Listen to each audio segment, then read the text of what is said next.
Hi everyone, it's Nick. Welcome back to my channel. Okay, in this video today, we are going to be talking about postmodern design, how to decorate postmodern design. So if you're not familiar, I tend to do this on my channel. I love to do these different design style deep dives where I take a specific design style and I talk about what it is, where you can get it, who it's for, who it's not for, because it's not for everybody, especially postmodern design is not for everybody. It's very controversial. Where to buy it, as well as I give you some tips on how you can incorporate more postmodern design into your own home.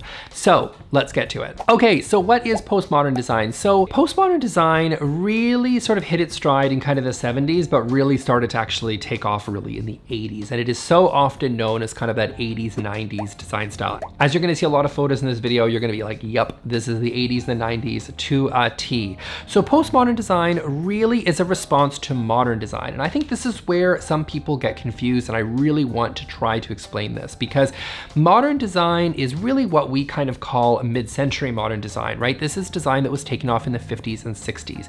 Definitely modernists believe that form follows function. So that means that when you're designing something, you should really look at the function of what it is for, and then you sort of design the form, you design the piece for whatever you are designing for. So if something is a dining chair, you take into account that it is a dining chair and that is the purpose of what it is there for. It's meant to be sat on so that you could sit at a dining table. That is what it is for, that's the function. Now the form of how you design that chair is largely going to be built on that function. Postmodernists do not believe that. Postmodernism is a response to the modern movement. So postmodern says, that's boring. I don't want to design just the same old dining chair every time. I want to do something really kooky, crazy, weird, interesting, and creative that is so different from what the modernists sort of came out with before. You can really see that, especially in those crazy sculptural furniture pieces that are so often associated with postmodern design. It wasn't really meant to be a design style that was particularly sort of, timeless. It was meant to be sort of a design style and a movement that was kind of a response to what they had maybe perceived as a slightly boring sort of modern movement that had been so prevalent for so long at this point. So this is that pendulum swing so often we talk about when it comes to trends, right? It's people wanting to do something different than what came before them because it really sort of lets loose on your creativity when it comes to creating something beautiful. But now postmodern design is really sort of credited at the beginning to the Memphis Group, which was an Italian design group that really sort of kicked off in the Milan Furniture Fair in 1981. And the Memphis Group was a group of designers that really created some very, very interesting pieces. I think it's very fascinating. They didn't actually have a whole lot of commercial success at the time.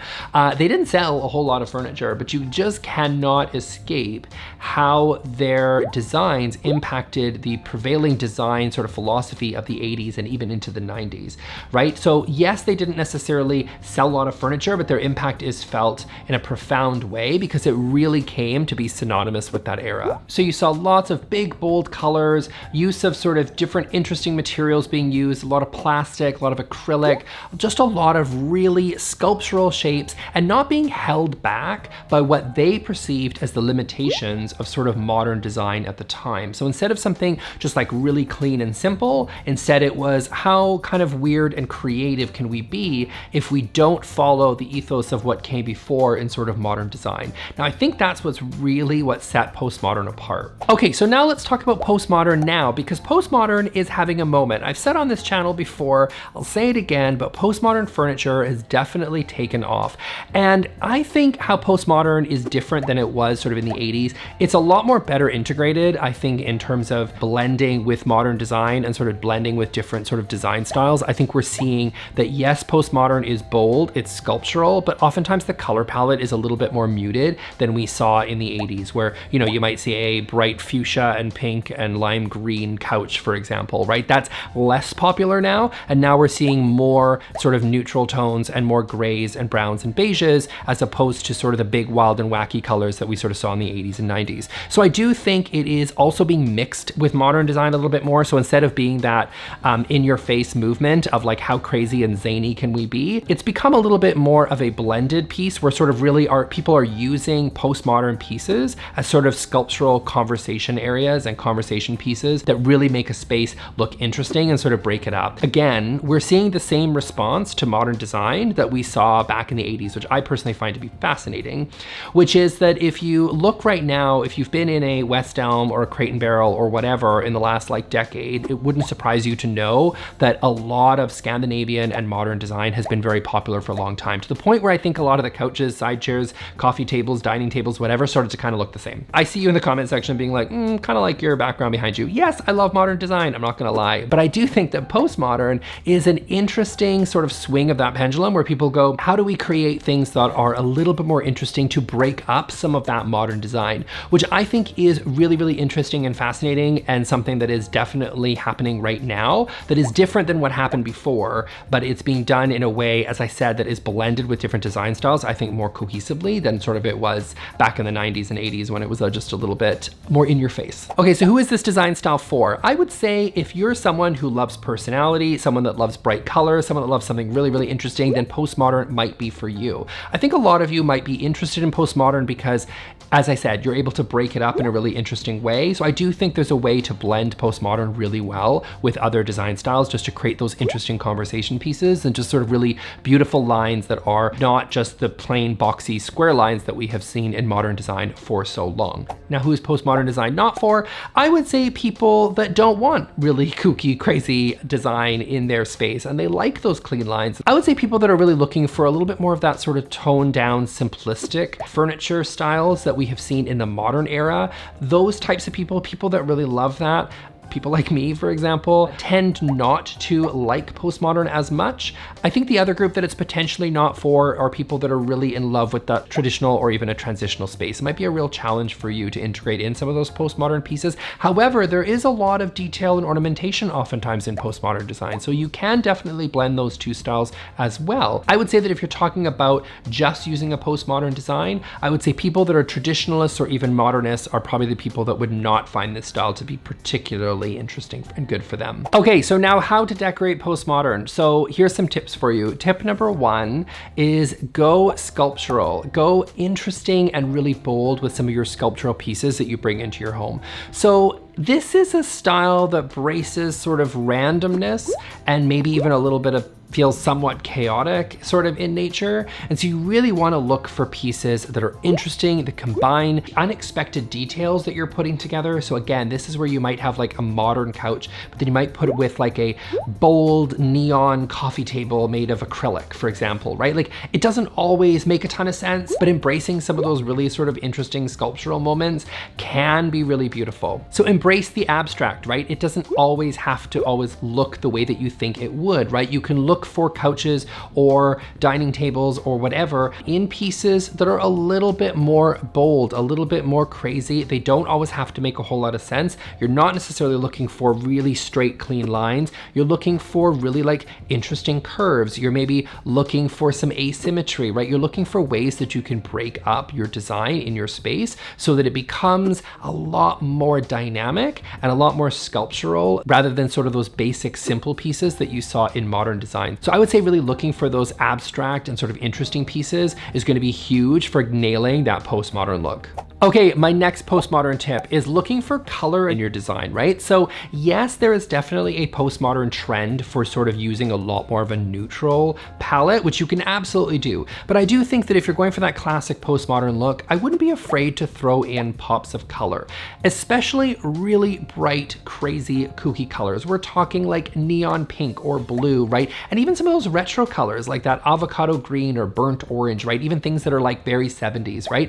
Bringing those colors into your space can look really beautiful in a postmodern design. You don't necessarily just have to stick to the gray and the whites and the beiges. You can absolutely throw in pops of color and really get creative with your color choices. So have fun with color, have fun with pattern. Again, we're really looking for abstract here, right? So you don't necessarily have to be locked into a geometric pattern. You can go crazy and you can have interesting florals, or you can have more fun with the pattern as well. Like you don't necessarily just have to use a pattern that repeats so regularly like you would see in say something like a modern design where we saw so many of those geometrics, something a little bit more abstract. So you can look at something like maybe it's done in a chevron, which is a fairly basic pattern, but maybe your tiles are a bunch of different colors and it's kind of random in terms of its approach, right? It's not just using the same color over and over again. It's using a color in lots of really interesting ways. You can absolutely have fun with postmodern design because this again is a very creative style that really embraces color, vibrancy, creativity, all those things. Go have fun with this one. Okay, my next tip is to include humor or irony in your space. So if you're not as familiar with postmodern design, this one might feel a little bit strange, but honestly, having a little bit of fun with humor or irony in a space in your decor is very common in postmodern design, right? So we're talking like a couch that's sort of in the shape of someone's lips, for example, right? That is very much a postmodern design that, again, this is something that would never make sense in sort of a modernist point of view, but in a postmodern world, who cares, right? Like, it doesn't necessarily have to always work because you're just having fun. And I think that's really what comes through in that postmodern design. So really look for those kind of kooky ways that you can bring in different decor pieces to have a little bit of fun. It sort of expresses your personality in a way. You have a little bit more fun in your space and really sort of embrace that sense of humor in your home so that it really kind of creates a wonderful conversation piece. That is something very common in postmodern design. I think it's really fun. I think it's probably one of the most interesting parts. It's less of kind of that sort of heavy elegance that we so often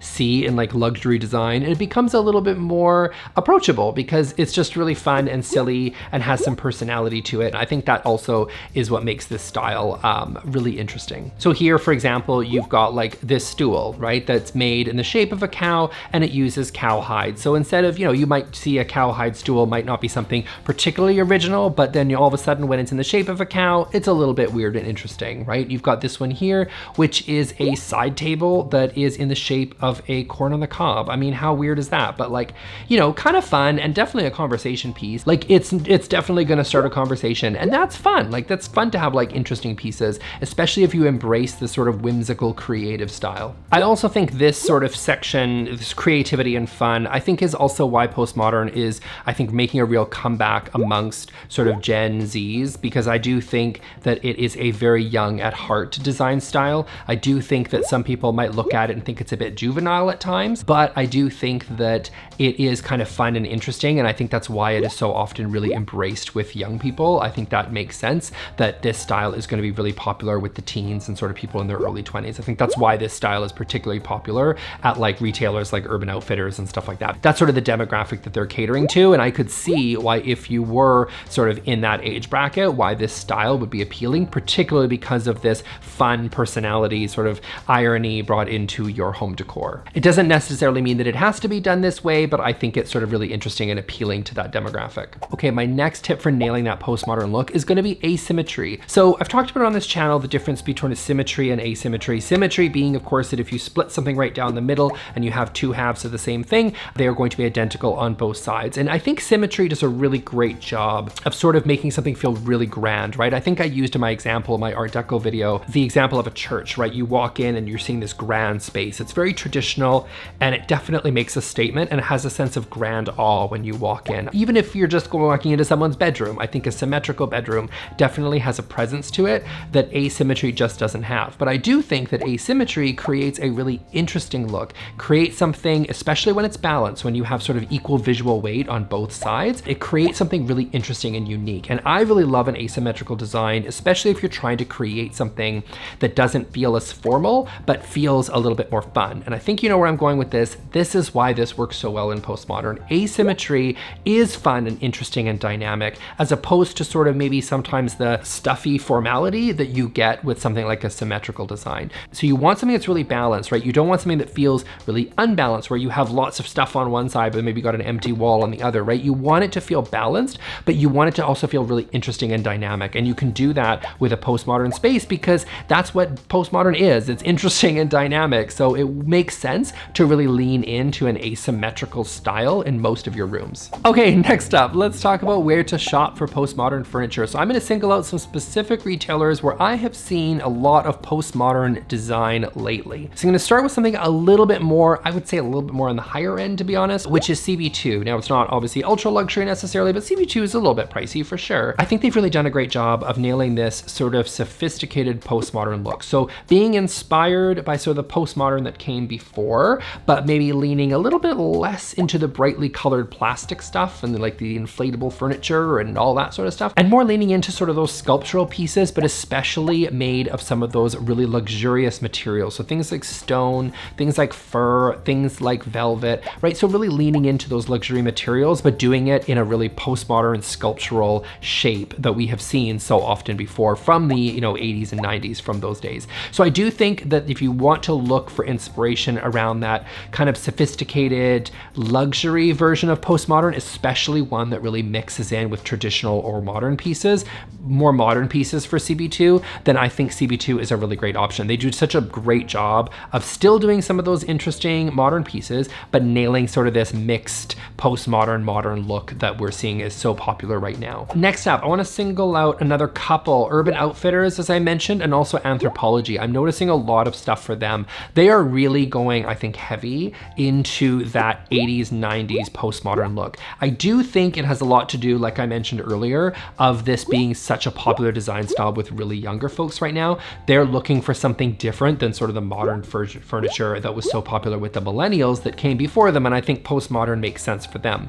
So that sort of brightly colored acrylic furniture, we're seeing, you know, blow up inflatable furniture, which I don't really love, but anyway, it's kind of back now apparently. A lot of that really 80s, 90s stuff, especially, you know, those really bright neon colors, that stuff is definitely at Anthropologie and definitely at Urban Outfitters. I'm seeing so much of that over and over and over again. So if you are interested in that type of stuff, I definitely think you should check them out too. Finally, of course, I've got to give my sort of shout out to Etsy as well, because there's always people that are making really interesting pieces there, especially, you know, people DIYing their own stuff, or even just professionals that are really sort of crafted their own little special, interesting postmodern stuff, and then all that stuff is on Etsy. So definitely worth checking out some of those really interesting pieces there. I also think there's a lot of that ironic, funny stuff that we talked about earlier. A lot of that stuff is on Etsy, pretty easy to find there, like different posters and things like that that you can find that I think would really work for a postmodern space, especially in those really bright, big, bold colors that we talked about. And then thrifting and vintage. Oh my gosh, this is like thrifting and vintage definitely for postmodern, because this wasn't that long ago. Like, can I just say, this is not like